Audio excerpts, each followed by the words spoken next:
I'm very excited for today's guest. He's got an unusual occupation compared to a lot of the people that we normally have on here. He is a hypnotist, and a lot of times with people in this community, it's very hard to recover through talk therapy. It takes a long time, and you're still being re-traumatized by the legal system. So Leszek is here. Let's see if we can get him on. And how to move forward when your heart is still hurting, especially because we're often dealing with different types of grief while especially being re-traumatized by the legal system. Oh, relief. Hello. So glad it worked. I think we made it. We did. Good. All right. So, Leszek, before we even get into hypnosis, what is betrayal? What does that mean? That's a very, very good question.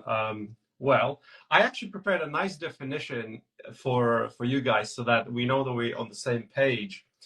So betrayal is the act of being deceived, of being harmed, or being let down by somebody you trust. So that seems simple, right? And it happens when someone goes against our expectations, against maybe our values. If we share, people often marry if they share the same values. If someone goes against those values, violates our confidence and trust in a significant way, and that creates big ripples in our, well, in our psyche. That's what I'm interested in.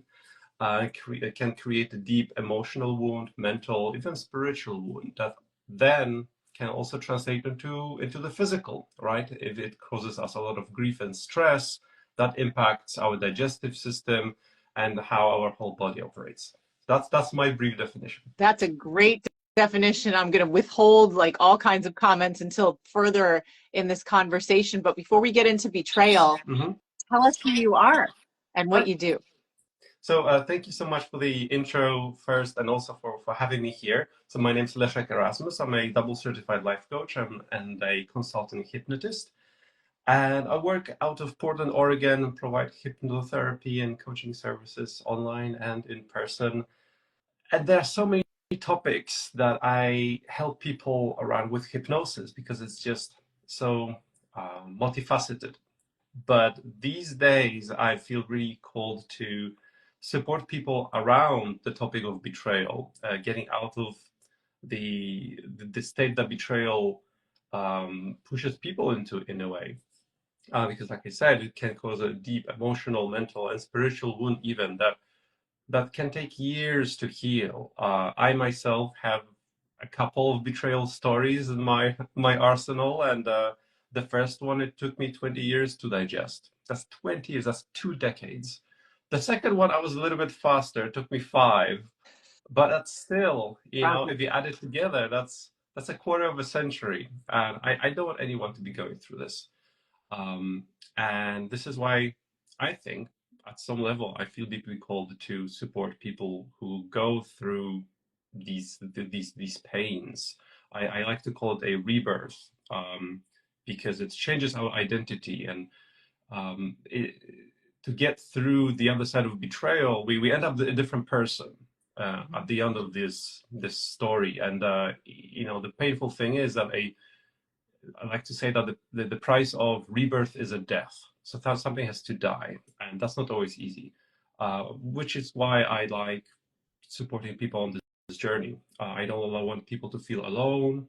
I don't want people to feel ashamed that they're feeling what they're feeling. I don't want people to think that they deserve what's happening in their lives. So that's a brief introduction of my motivation Yeah. for working with people around these topics. Yeah. And when you said 25 years, I'm thinking that's probably more than half your life. Yes, yes, it I'm is. So guessing. I'm 42 Yeah. years old, and indeed, yes, I started early. Yeah. Yeah. I know. Didn't we all? So one of the things I know that people often feel when they've been betrayed is they feel like they should have known sooner. Mhm. Do you find that your clients, before we even get into hypnosis, are blaming themselves for almost falling for something like this? Like, how could I have allowed this to happen? I ignored red flags, like Yeah, something's wrong with me. yeah. So things. So this I know from either my clients or from people who message me, usually through my Instagram. And things can go in two ways. Well, probably more ways, but these are the main ways that I see. One is outward anger. So anger at the person who perpetrated the betrayal, Mhm. which, holding on to anger is never healthy, but it feels almost more empowering version of the two paths, because it's anger gives us a lot of energy, and that energy we can use it for acting, right? Acting towards defending ourselves and so on. And the other pathway, the one that I see most often, is this maybe anger or almost like violence directed at ourselves. So that can look like shame, that can look like questioning our self-worth, our own, self-esteem, questioning, asking ourselves, why did it happen to us? I spent 20 years with this man or this woman. We have 3 kids together. How could they leave me? It must mean that I'm not worth a lot, or that my body isn't what it's supposed to be, or I'm not pretty enough, funny enough, I'm not skilled enough, right?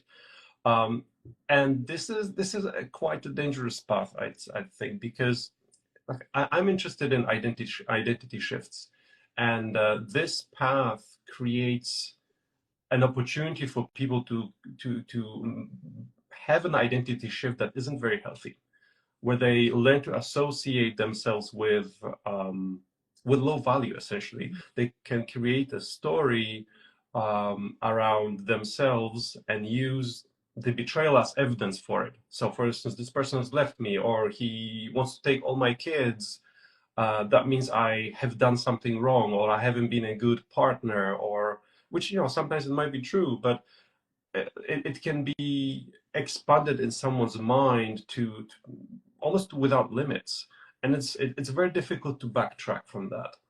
So these are the two dangerous paths, I'd say, that betrayal, that people react to betrayal with, that anger one, and that kind of like sadness or anger directed at ourselves Mhm. and questioning our value, and our self-esteem.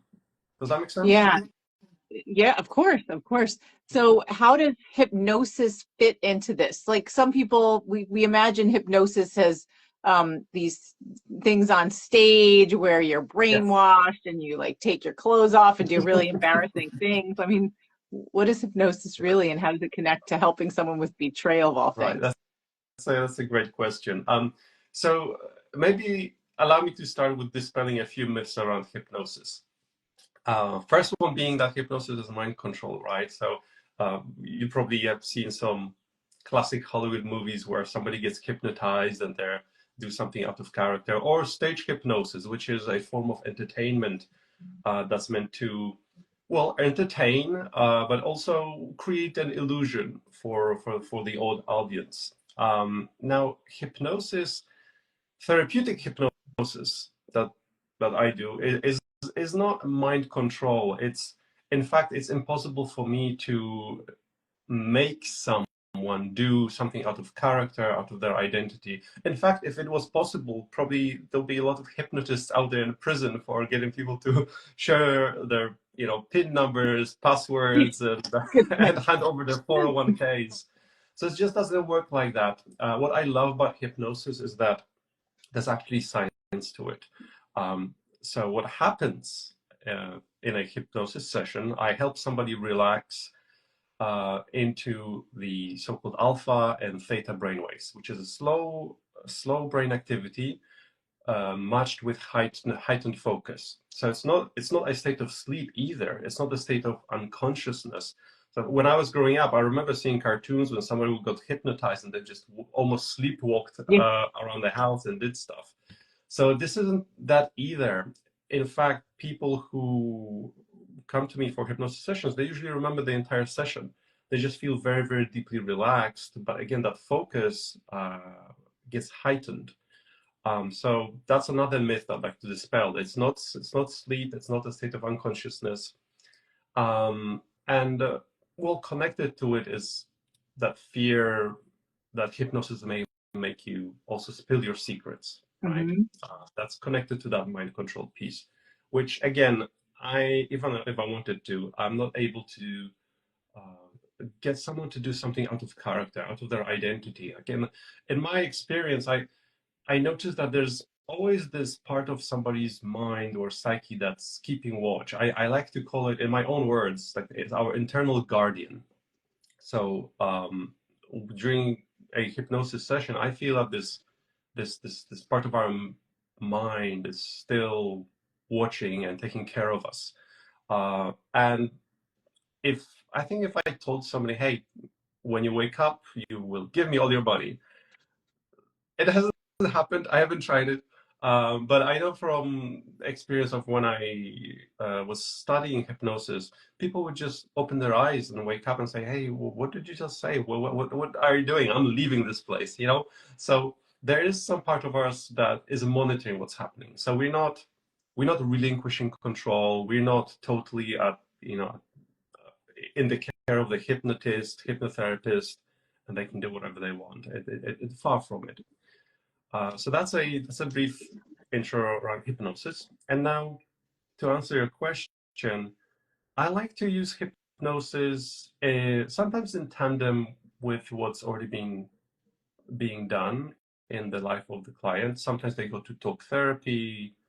Sometimes they are exploring some other modalities like acupuncture to fight off the fight or flight response. Because people who go through betrayal, what I'm seeing, they just live in fight or flight daily, and that's just not sustainable. Fight or flight, the stress response is not designed for us to live in. It's designed for brief moments where you need to run away from a saber-toothed tiger, or fight for our lives because we're being attacked. But we're not meant to be spending our whole day in a fight or flight, or go to sleep in a fight or flight and wake up already stressed out, right? So I like to use hypnosis in tandem with some other therapies that are being done, but it works well on its own, depending on the severity of the case. If that makes sense. And so there are some differences that I'd like to emphasize here between talk therapy and hypnosis, if that's okay. Yeah. All right. So both ways both ways are great ways for healing, and they're just different approaches. So talk therapy is more, I'd say, more cognitive, right? Logical, where you go over past events, you try to understand them, make sense of them. Now, the difficulty here is that people who have gone through difficult experiences, like betrayal, for instance, they don't always want to talk about this. They see those things in their head. The memories are there, and they've had enough of it. So talking about it makes it sometimes unpleasant. It's Hmm. sometimes it is necessary, but there's that resistance. Now with hypnosis, I just get straight past this. Hypnosis works at a deeper subconscious level of the mind, and where we operate through metaphors. We communicate through metaphors and images before language. So I can get straight past this. In fact, I can help somebody find some peace around betrayal without even talking or describing the situation that they've been in, right? I don't need to insert that betrayal story or image or situation into my session. I can just tell somebody a story about a weeping willow that's gone through all the seasons, and it snowed and the branches broke and so on. I can develop a whole story that is that can fulfill the needs of the client in the session, to help them get past their biggest pain points, right? So I don't necessarily need to even mention the word betrayal. Now, another difference between talk therapy and hypnosis is the speed of results.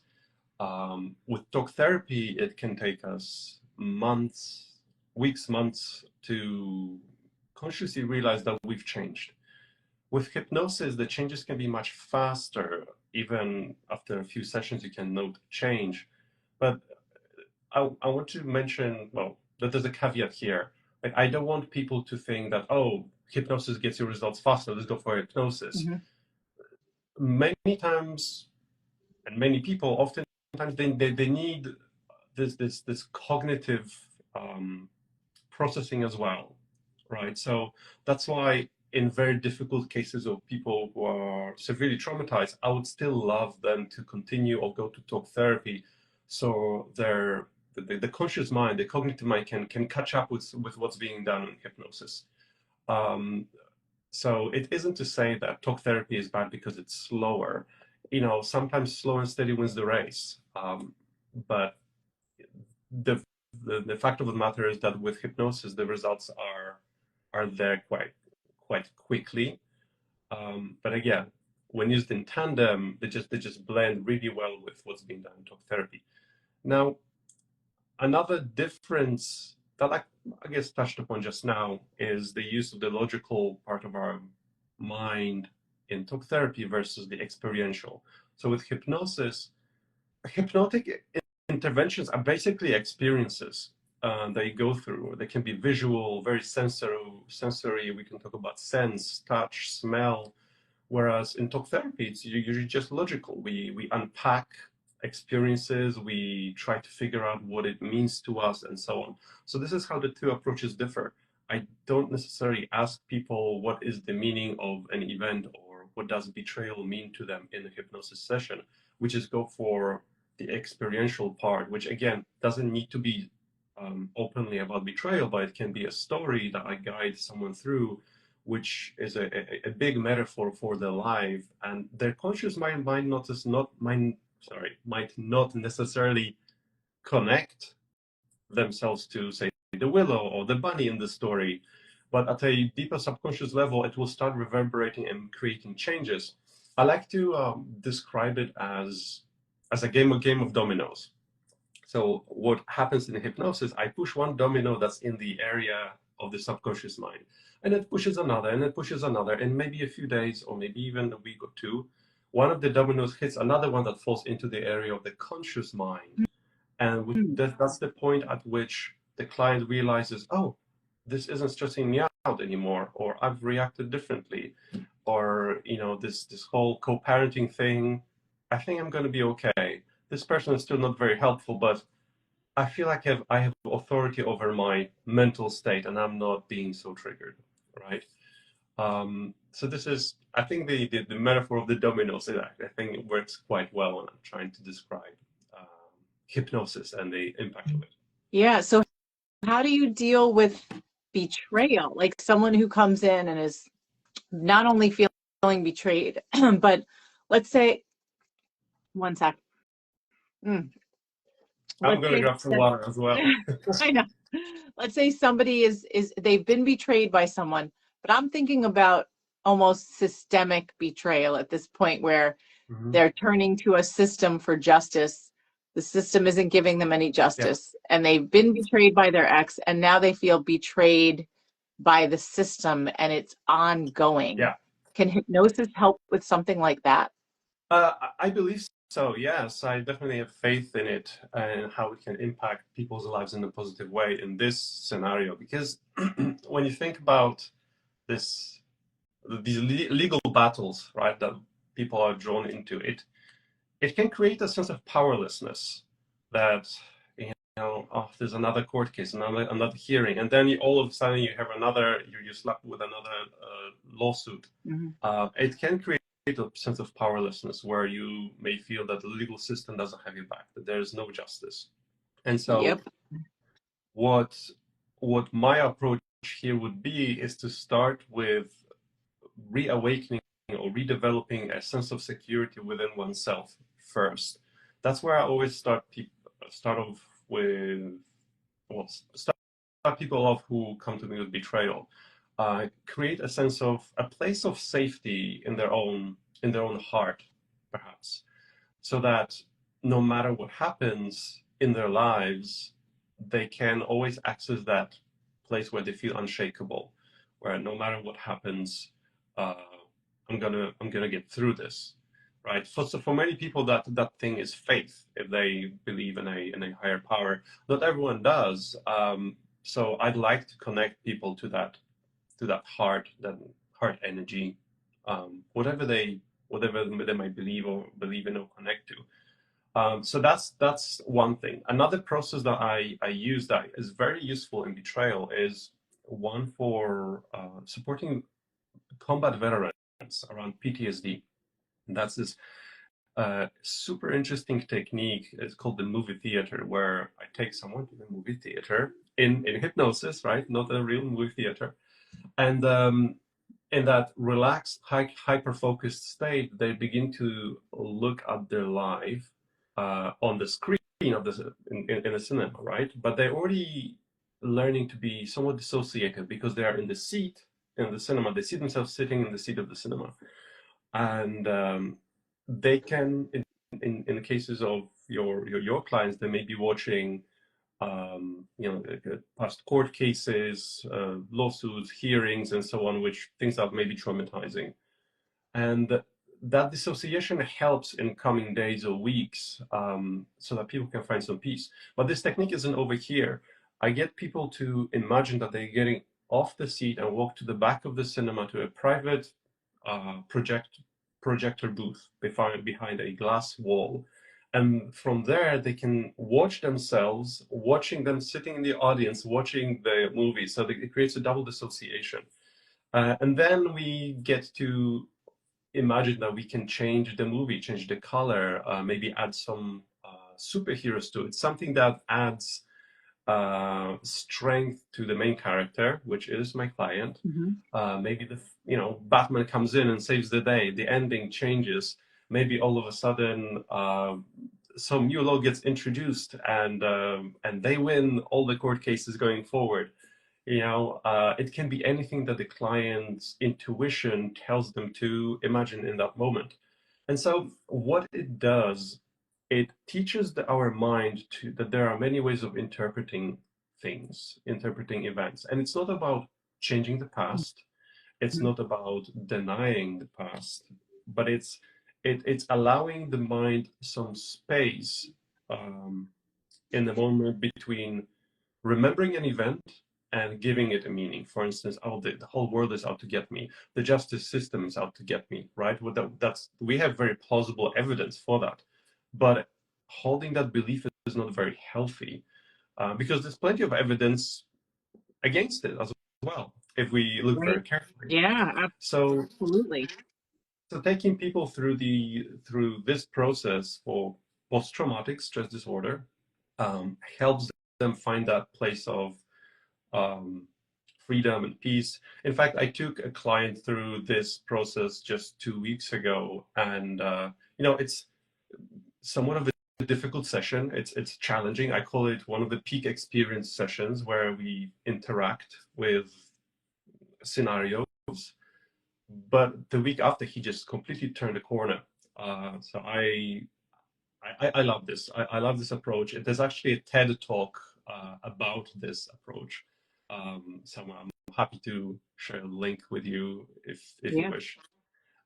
So these are just the two steps that I use with people who come to me for betrayal. Of course, everyone's a little bit different, so their needs vary. But there's always an element of decreasing fight or flight, learning to find a sense of safety and authority over our bodies. Because if we feel out of control with the whole world, we feel powerless with the justice system, and our friends aren't there. If we feel we have authority over our bodies and our nervous system, that's a great start. That is a great start. So getting people out of the fight or flight, getting people out of that sense of anger and sense of powerlessness, it then helps them be more active, more hopeful. And if you approach a court hearing from a place where you have hope, I think you will act in a different way. You will be seen in a different way, right? Rather than starting Absolutely. off We immediately. do a lot like that Yeah. too. Like focus on the positive. And one thing we tell people all the time is to stop doom scrolling. Like Yes. stop looking at the things that are stressing you out, reading the stories about people who have had terrible outcomes, because then there's that self-fulfilling prophecy of, well, Yes. look what happened to them. I can't do it. And there is, like, you're right, there's a tremendous sense of powerlessness. And so you and I are aligned with, like, you feel powerless, but it's not actually true. And there's ways to change it. And I loved how you talked about, you didn't use the word detachment, dissociation, but I'm thinking about detachment, like you're stepping further from being in the middle and being like paralyzed with fear and saying, I can see this, and the ending doesn't have to be always the Mhm. same. Exactly. And Exactly. one of the things, Leisha, we tell our clients all the time is that our clients don't lose, they just give up too soon because they Hmm. feel Mm. like it's the end. And Yeah. sometimes we all get gut punched in court, but it doesn't Hmm. mean that it's over. Yeah. It's just, how do I pick myself back up and think this is not the ending. Yeah. It feels, it might be the ending for now, it might be the ending for the next year and a half, 2 years, but it's not the end of my life. Exactly. Exactly. I like to get people to believe, truly believe that they can be in control of their own betrayal story. Yes, there are some agents in that betrayal story that we're not in control of. We're only in control of our own reactions and responses. But that's where that agency lies. So helping people arrive at a place where they have that mental space to react differently, to just choose not to rise to the bait, and and feel that sense of authority over themselves, because that also is a calming effect. That knowing that, whatever happens outside, I feel unshakable. Maybe I won't feel unshakable tomorrow because I'm human. I will trip up, but then I'll just get up again, and on Wednesday maybe I'll feel unshakable again. I don't know. We'll see, but I'm definitely gonna try. So this is a place where I want to get people to, and once they get, once they learn how to do it, I think they're good to go. Yeah. Yeah. Yeah, it's huge. I mean, I don't know if I told you this when we first talked, but I went to hypnosis before I had my first child because I Mm. wanted to have a natural childbirth. Yeah. So this was, before 2000. My son was born in 2000, my first child. And so I went to the sessions and I remember feeling like really relaxed. And I was sitting up, so I wasn't falling Hmm. asleep somewhere as the Yeah. person was hypnotizing me. And it was really interesting, but it was very, very Hmm. calm. And then I remember opening my eyes and feeling rested, Hmm. but not asleep, Yeah. like semi-con, almost Yeah. like the space between sleep and being Hmm. awakened. Yeah. And then the therapist gave me these tapes because we had cassette tapes then. Okay. She'd give me tapes to keep listening to in between the meetings. And I don't know, whatever it Mhm. worked. And I was Yeah. able to have a natural childbirth. I Mm. thought it would be less painful. It wasn't, but Yes. but something worked. But one of the things the hypnotist said to me at that time was that the more relaxed your body is, the more it's able to do what it's supposed to do, where you don't consciously have to tell it what to do. Yes. So it's almost like my body got trained, not realizing whatever was going Hmm. on, but to be just relaxed throughout. And Hmm. so the delivery was easier, even though it was painful. Yeah. It was easier than it might have been. Yeah. Yeah. So this is the essence of hypnobirthing, right? It's this interesting approach in hypnosis that helps mothers give painless or near painless births. I know 3 women who've gone through this, and it's just fascinating. And as you say, it's not telling you not to feel pain. It just it tells a part of your mind, maybe the subconscious mind, that controls your bodily reactions, to just allow the body to handle birth on its own. So you, in a way, you're meant to become the passenger seat and let your body do its thing, because it's got this inner deep wisdom on how to get this baby out into the world. Right. It reduces That's my the fear because when you have never gone through something like that, yes. it is terrifying. You Yes, wouldn't and know, I you'll do. never know, but I I do. never And know. it's just like, what if this isn't supposed to happen? Like, what if I'm not supposed to feel this much pain? And then that's when things get harder because your Yes. body tenses up. So I Oh think yes. about there's parallels here with what you're saying. People in our community who are dealing with a difficult ex in court and have had all these terrible things happen to them so far, they do feel that sense of powerlessness, Yes. and their body does tense up and they can't think straight Hmm. and they can't give a clear argument. And so I can Yeah. see how hypnosis wouldn't just help with betrayal, but going through the process of being like, I'm going to be okay. Like, Yeah. I'm going to be okay. And even if I trip up, I'll be okay next time.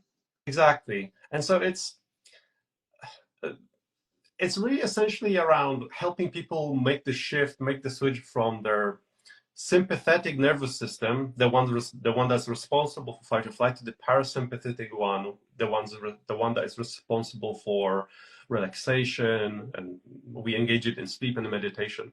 So even coming to a hypnosis session and successfully going through it, it helps us engage the parasympathetic, the relaxed nervous system, because you cannot go into hypnosis while you're in fight or flight. It just doesn't work, because your mind is going all kinds of places. We need to calm the mind down first, and then the hypnotic state is possible, to you know to engage, so to speak. And so maybe, if useful, I'd like to share a few Yeah, tips for people I who know we're are. getting short on time, so definitely.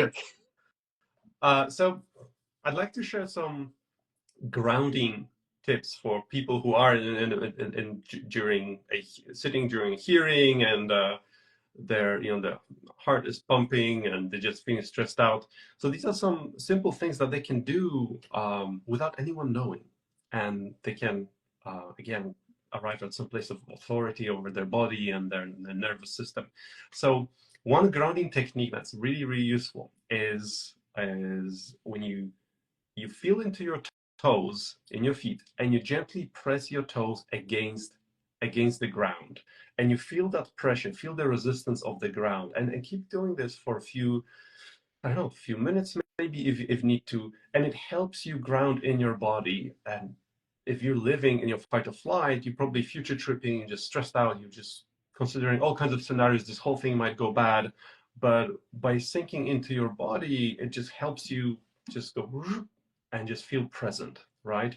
It helps you reset that nervous system to the relaxed side of it. So by pressing our toes gently on and off against the ground, and feeling that resistance, and help us feel more embodied, and engage a state of calm.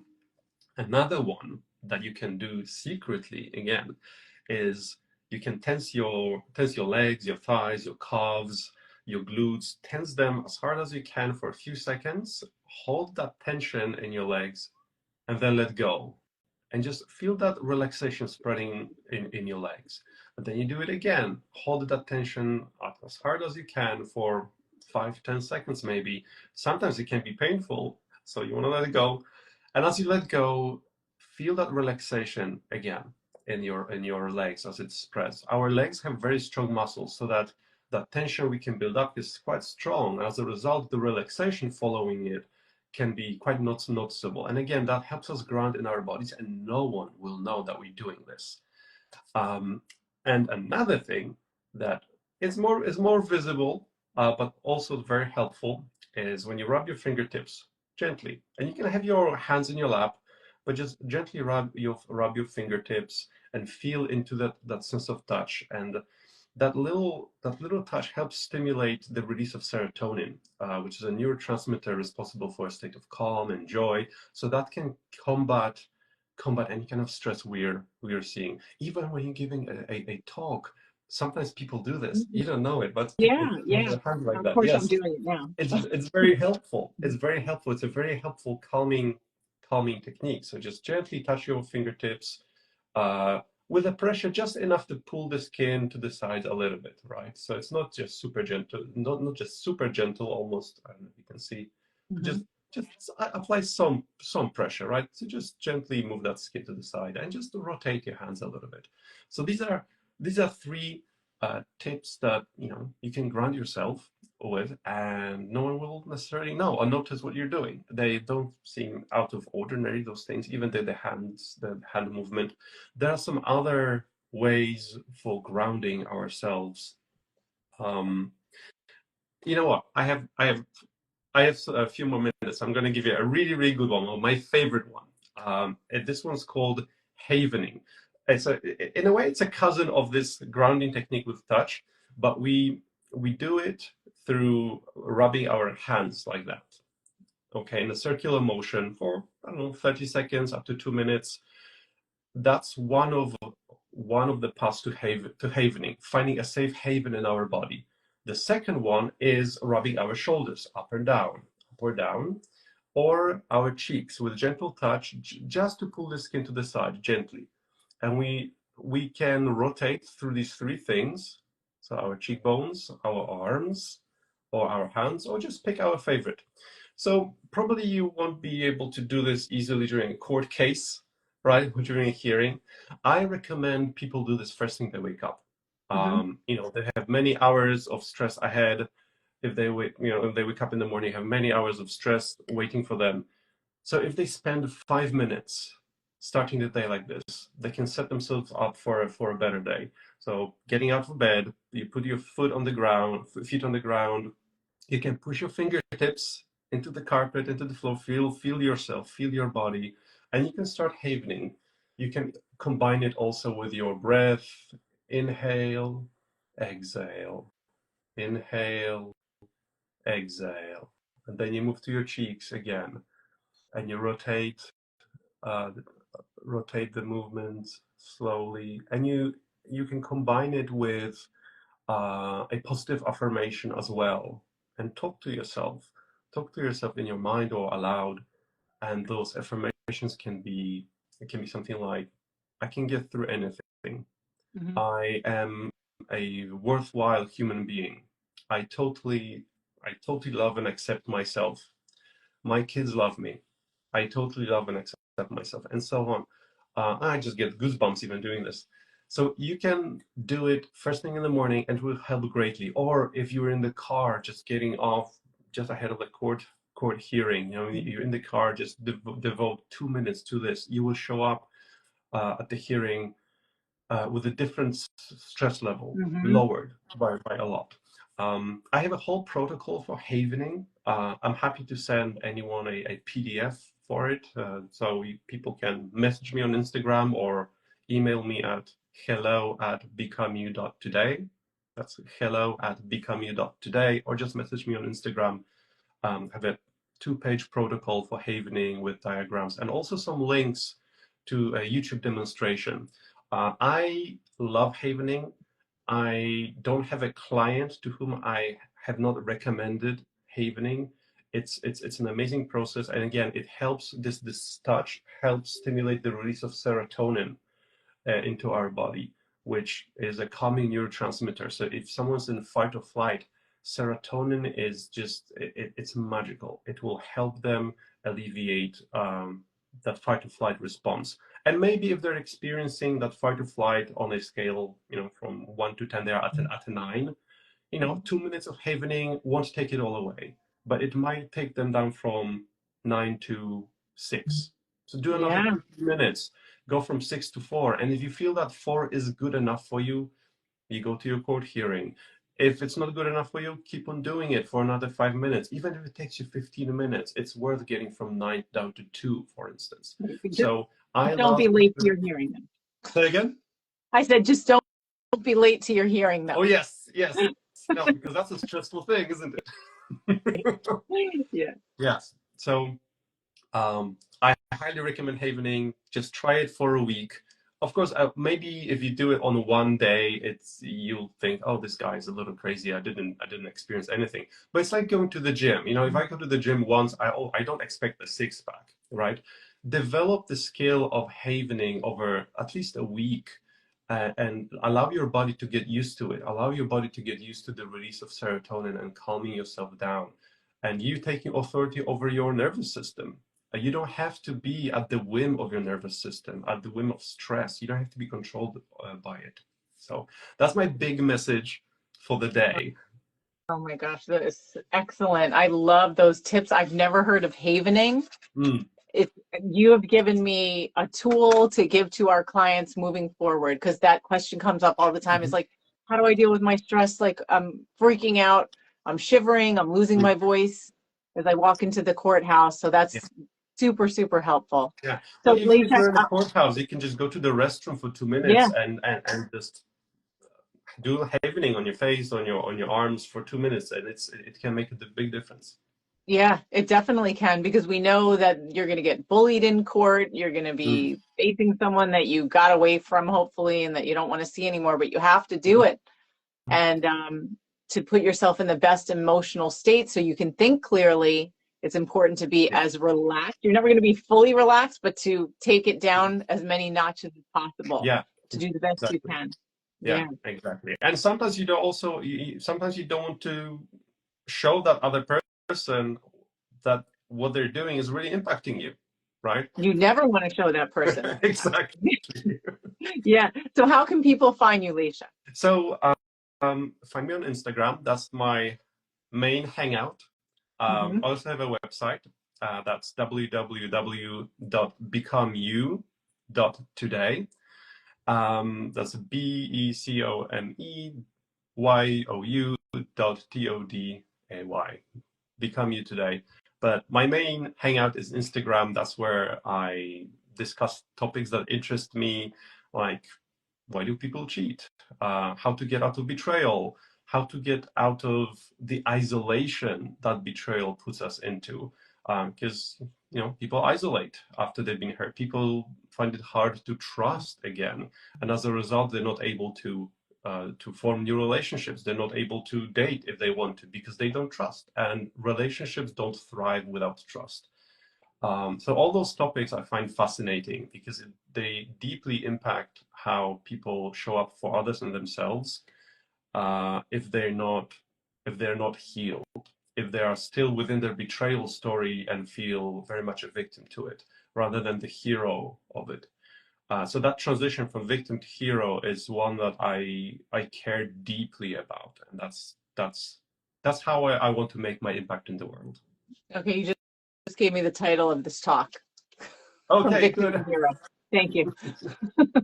Exactly. Uh, well, That's thank you wonderful. so much, Leszek. Thanks for going overtime to share these tips. That's fine. Really, Well, I have really 6 helpful. minutes to my next client, and I'm prepared, so it's going to be great, anyways. All right, awesome. All right, thanks again. Well, And I know this is going to be super useful. I'm so glad. I'm so glad. If somebody here has learned something throughout this talk, or even some of the grounding tips, my day is great. My day Well, is I great. learned. I So feel you have at fulfilled. least one person, and I have a feeling more than one person. Good. And people who watch this later will learn too. Wonderful. Yes, Okay. Thank you for having me, Lisa. I really appreciate this. my pleasure. All right, talk soon. Take Bye. care. Bye bye.